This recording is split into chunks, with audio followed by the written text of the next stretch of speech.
Ya, Assalamualaikum warahmatullahi wabarakatuh. Berjumpa lagi bersama saya Dr. Nindi Lizan. Kali ini saya akan membagikan tips kepada pasangan suami istri yang baru menikah ataupun yang sudah lama namun sampai saat ini masih belum dikaruniai seorang keturunan atau seorang anak. Sebelum saya mulai, marilah saksikan intro terlebih dahulu.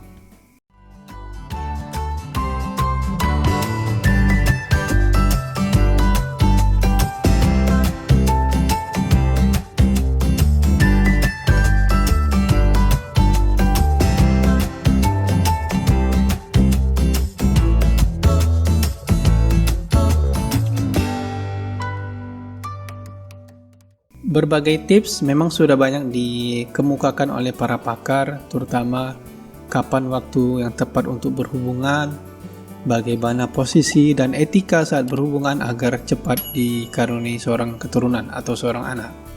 Kali ini saya akan membagikan tips kepada pasangan, kapan waktu yang tepat untuk melakukan hubungan suami istri agar cepat dikaruniai seorang keturunan. Itu yang pertama adalah lakukan hubungan suami istri itu per 3 hari.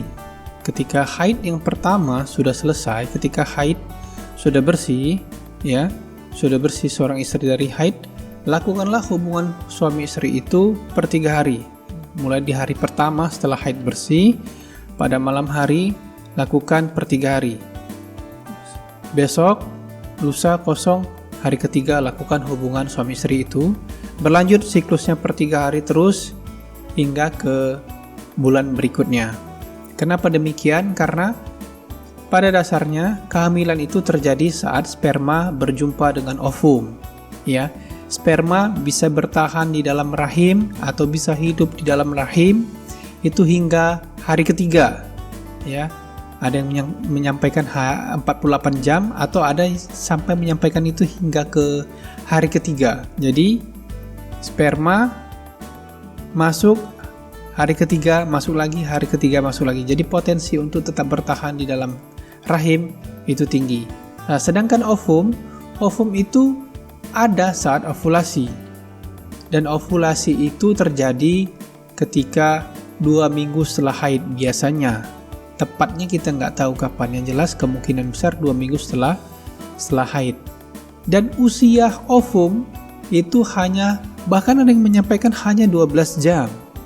Jadi potensi untuk terjadi kehamilan itu tinggi ketika sperma itu bertahan terus per 3 hari. Ketika dia berjumpa dengan ovum, maka proses kehamilan dapat terjadi.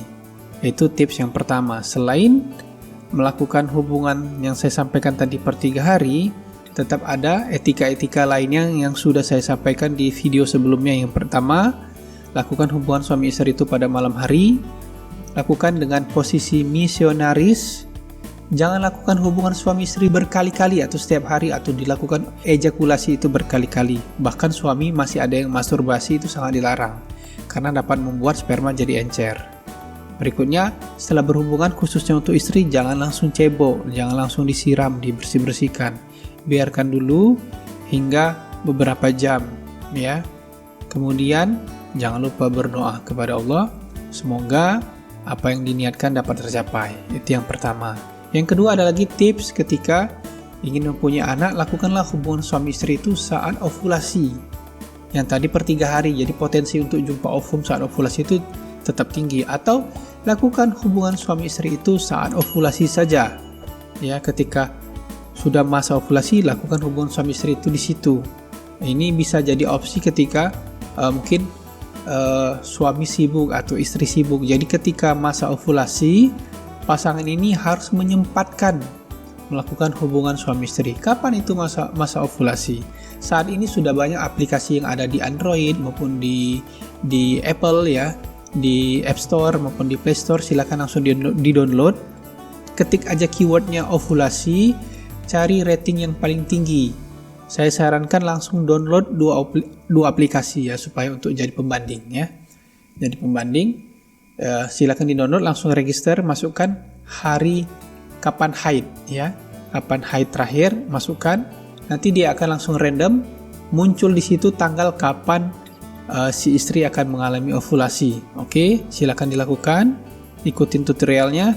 Jadi ketika muncul di aplikasi itu tanggal ovulasinya kapan, misalnya di tanggal 10 ovulasinya, di tanggal 10, jadi kapan sebaiknya dilakukan hubungan suami istri? Ya, tepat di tanggal 9 malam, ya, di tanggal 9 malam. Ingat ya.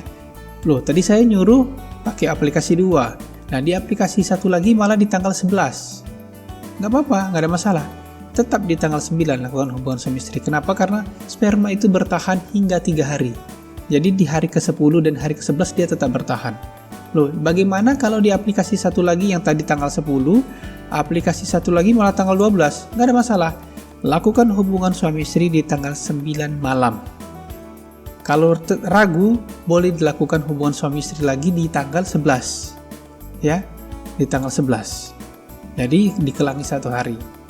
Ya, nggak boleh setiap hari ya. Kalau setiap hari malah sperma akan encer, potensi untuk hamil itu malah turun ya. Jadi seperti itu tips dari saya. Yang jelas, yang menjadi titik penting juga adalah bagi suami ya. Bagi suami itu lakukan ejakulasi yang pertama itu di dalam ya. Yang pertama di dalam, karena ejakulasi yang pertama itulah sperma yang jumlahnya banyak. Ya, jumlah yang banyak. Jadi potensi untuk hamil itu jauh lebih tinggi ya. Nah, oke. Mungkin itu saja tips dari saya. Mungkin bisa diaplikasikan. Semoga bermanfaat bagi pasangan suami istri. Apabila ada kritik dan saran, bisa langsung di kolom komentar. Dan jangan lupa klik tombol like, share, dan subscribe pada channel ini. Semoga dapat dinikmatin atau dapat bermanfaat bagi teman-teman yang lain. Ya, sekian, terima kasih. Assalamualaikum warahmatullahi wabarakatuh.